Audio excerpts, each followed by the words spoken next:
So, Doctor, why is it so important that patients with inherited retinal diseases get referred to a specialist? Inherited retinal diseases are complex disorders. They are not so straightforward as other diseases, so they require a specialized evaluation. And when I'm talking about that, I mean, for example, electrophysiology. Those tests are usually done at academic centers. They require a lot of preparation. They are time-consuming and give us a higher level of understanding of these inherited retinal diseases. Part of the evaluation also includes specialized imaging, specialized functional testing, such as microperimetry, such as Goldman visual fields, such as perimetry done in the dark. So all these specialized testings can only be done in places that are devoted to see these patients. And in addition to that is the crucial component of genetic diagnosis. Genetic testing, it's more complex. The interpretation for the physician requires to spend a lot of time analyzing the variants that are presented.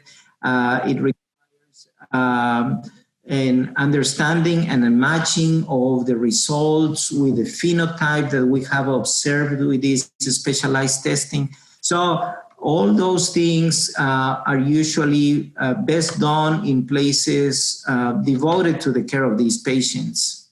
So as you've mentioned, some IRDs develop early in life. What are some of the warning signs or symptoms in an infant? Infants can present with nystagmus, and as we all know as physicians, that is the involuntary shaking of the eyes, most commonly in a horizontal way, but it can be vertical as well. But nystagmus is a warning sign of an inherited retinal disease or also any other type of eye disease.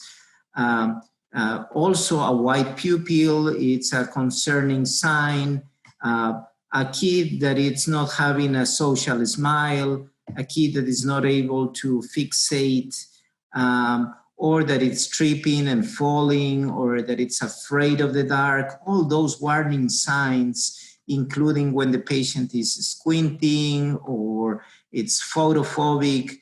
All those warning signs could be an indication of an inherited retinal disease, and thus it's very important that the optometrist refers to a pediatric ophthalmologist or a retina specialist, and they work as a team with an inherited retinal disease specialist with the aim to provide, again, early diagnosis, because the earlier we achieve a diagnosis, the more opportunities this patient is going to have of benefiting from a clinical trial or a therapy before the cells are lost. And so how can somebody find a specialist?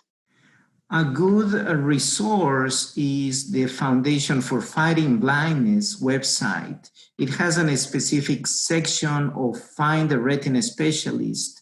So in this area, physicians and patients can find specialists that are very familiar with inherited retinal diseases.